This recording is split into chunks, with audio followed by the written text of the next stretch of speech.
Hola, buenos días. Mi nombre es Juan Ignacio Romero y soy técnico de la sección Suelos y Nutrición Vegetal de la Estación Experimental. Y en esta oportunidad, el objetivo de mi charla es recordarles algunos conceptos y darles algunos números que pienso les pueden ser de utilidad a algunos de ustedes a la hora de fundamentar y de elegir, digamos, el plan de fertilización de algunos de sus lotes. Cuando hablemos del requerimiento de nutrientes, hacemos alusión a la cantidad total de nutrientes absorbida por el cultivo para producir un determinado rendimiento en un determinado tiempo, que en este caso va a ser una campaña. La extracción de nutrientes va a estar dada por la cantidad de esos nutrientes absorbidos por el cultivo que se encuentran en el órgano de cosecha y que por lo tanto son removidos de nuestro sistema cuando se realiza la misma. Y vamos a hablar del reciclaje de nutrientes, haciendo alusión aquí a los otros nutrientes que se encuentran en los órganos no cosechables y que vuelven, permanecen en el sistema, por lo tanto no se pierden del mismo. Otro concepto del cual vamos a hablar es del balance aparente de nutrientes, el cual, como todo balance, se calcula como una diferencia entre las entradas y las salidas del sistema. En este caso, las entradas de nutrientes al sistema van a estar dadas por lo que agreguemos mediante la fertilización o algún tipo de enmienda, y la salida más importante, y es la que vamos a considerar, es la extracción por cosecha. Se le llama justamente balance aparente porque en este cálculo sencillo no se tienen en cuenta las transformaciones ni las pérdidas que sufren algunos de estos nutrientes dentro del sistema, como la volatilización, lixiviación, erosión, etc. En nuestro sistema de producción de caña de azúcar, sabemos que es un cultivo con una alta capacidad de producción de biomasa, y asociado a esto tiene un gran requerimiento de nutrientes. La magnitud de este requerimiento va a depender, por un lado, de la biomasa generada, del rendimiento generado, y de la fertilidad del suelo, la disponibilidad de nutrientes y de agua, las características del clima de la zona y el ambiente puntual que se genera en el lote entre suelo y clima, ¿sí? Y algo importante acá destacar, que también tiene una influencia grande, es el genotipo o la variedad de caña que utilicemos. Como extracción de nutrientes va a ser entonces todos los nutrientes que se encuentran dentro de los tallos molibles y que son los que mandamos al ingenio, por lo tanto implican una pérdida de nuestro sistema. Esta magnitud también depende obviamente del rendimiento y de la variedad que utilicemos, que tiene que ver con la partición de biomasa y nutrientes entre todos los órganos hacia el tallo. Y en el caso de que hagamos cosecha en verde, el reciclaje de nutrientes va a ser de la cantidad de nutrientes que están en el despunte y en las hojas verdes y secas que estén en el cultivo al momento de la cosecha. Si nosotros quisiéramos hacer un cálculo del balance aparente de nutrientes para un lote dado, tenemos entonces que cuantificar la cantidad de nutrientes de cada uno de los nutrientes que agregamos mediante la fertilización, y también estimar la cantidad de nutrientes que se van en los tallos, teniendo en cuenta una extracción media por tonelada para el genotipo del que estemos hablando y nuestro rendimiento en ese lote.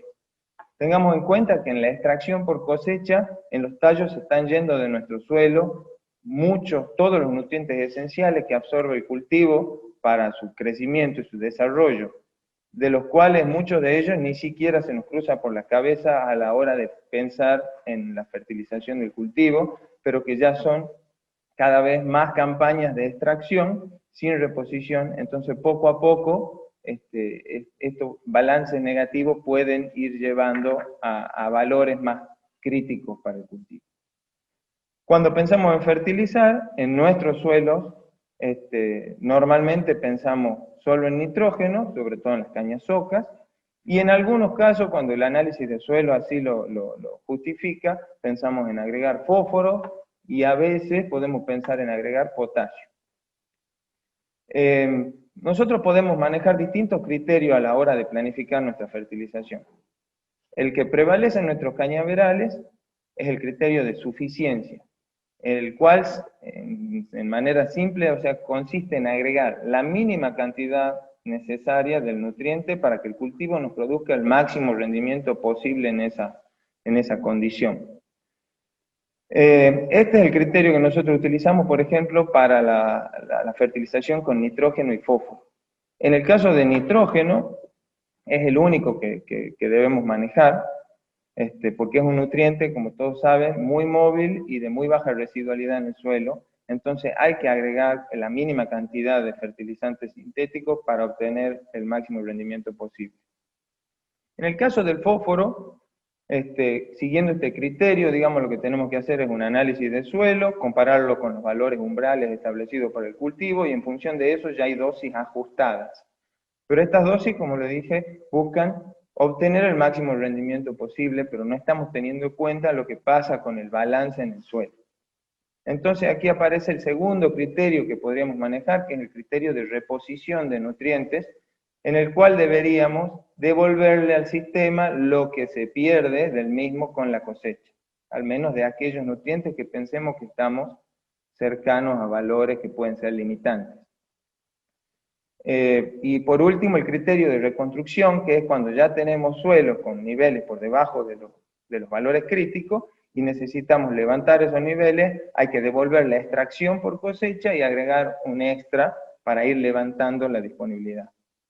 Ya hay numerosos investigadores que hablan de que la agricultura con balance negativo durante tanto tiempo de varios nutrientes van de a poco empobreciendo nuestros suelos, lo cual puede ir repercutiendo en los niveles de capacidad productiva de los mismos. Y esto no es un mito, ya está sucediendo en nuestros suelos. El año pasado, por ejemplo, en el simposio de fertilidad que se realizó en la ciudad de Rosario, este investigador de INTA Balcarce mostraba en una de las charlas iniciales cómo en solo 7 años habían podido ellos observar caídas muy importantes en los niveles de muchos nutrientes, de fósforo, de potasio, de magnesio, de zinc y de algunos otros.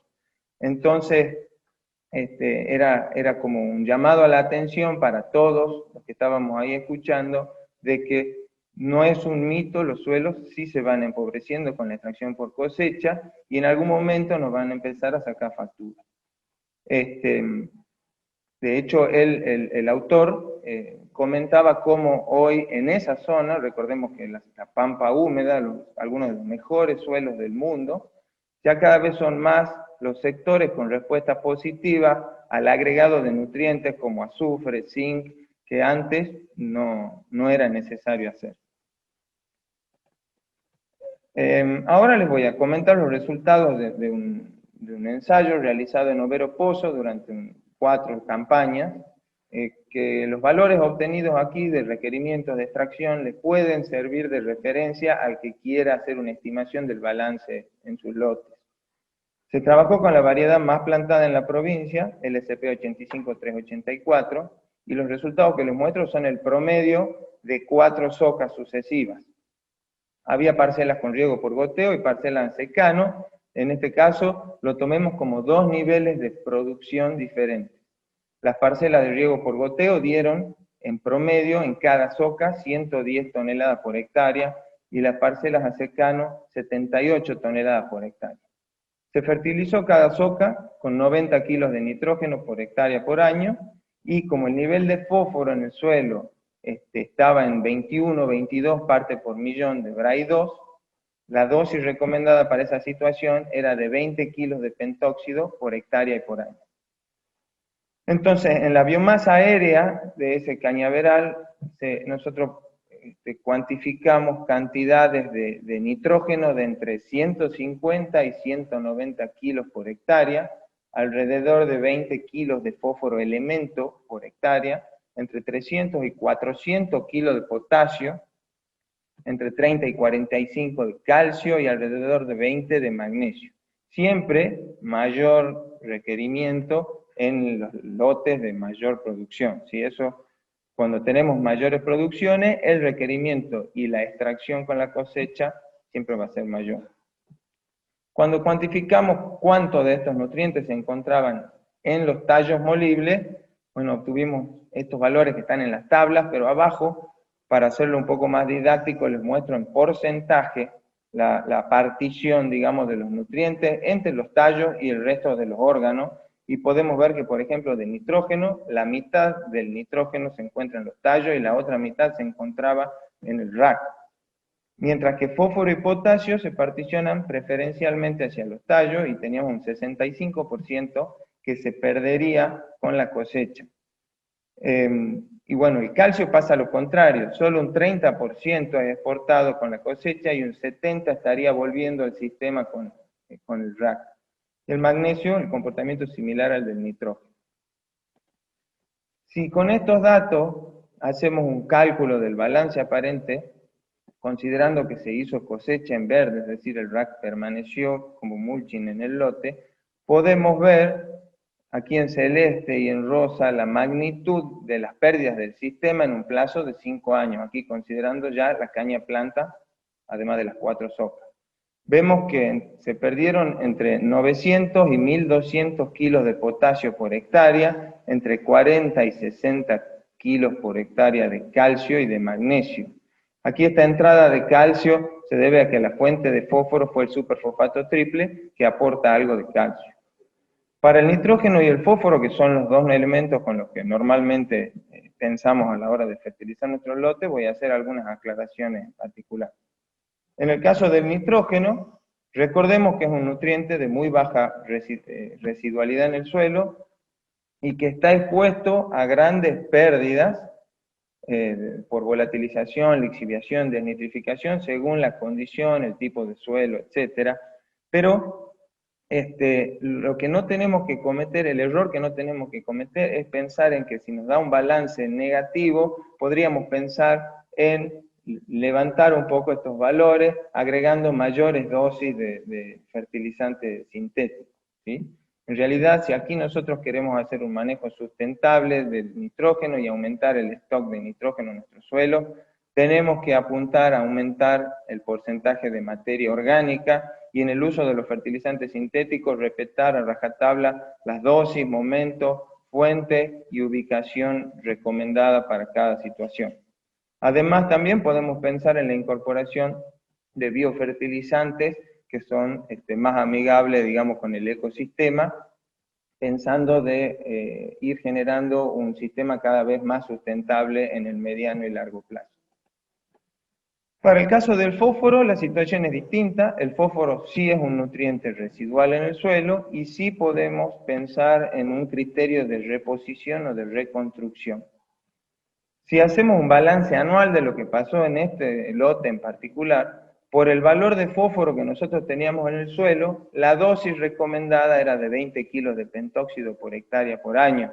Pero cuando medimos las extracciones promedio, vimos que para el cañaveral de 78 toneladas por hectárea, la extracción anual era de 25 y para el de 110, la extracción era de 30 kilos de pentóxido por hectárea. Entonces aquí es importante marcarles, digamos, que tengan en cuenta siempre los niveles productivos que tienen en sus lotes, porque lógicamente cuanto mayor sea la producción, mayor es la extracción y por lo tanto nos podemos estar quedando cortos con las dosis recomendadas que pueden ser suficientes para reponer una extracción de un cañaveral de 60 toneladas, pero cuando vamos aumentando la productividad podemos estar generando balances negativos que en la acumulación de los años pueden hacer caer la fertilidad de nuestro suelo.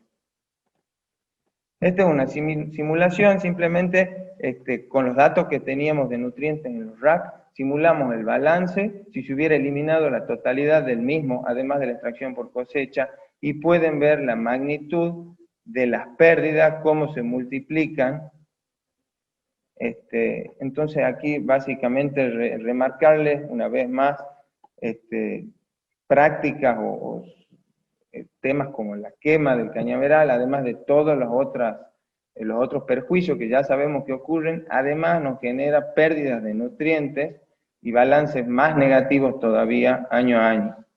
Y en caso de prácticas como el enfardado del RAC, simplemente tener en cuenta qué porcentaje del RAC estamos sacando y en ese porcentaje cuántos kilos de fósforo, de potasio estamos sacando del sistema para poder pensar en reponerlos en el caso en que nuestro suelo, digamos, se encuentre en valores que pueden resultar cercanos a los umbrales críticos para el cultivo.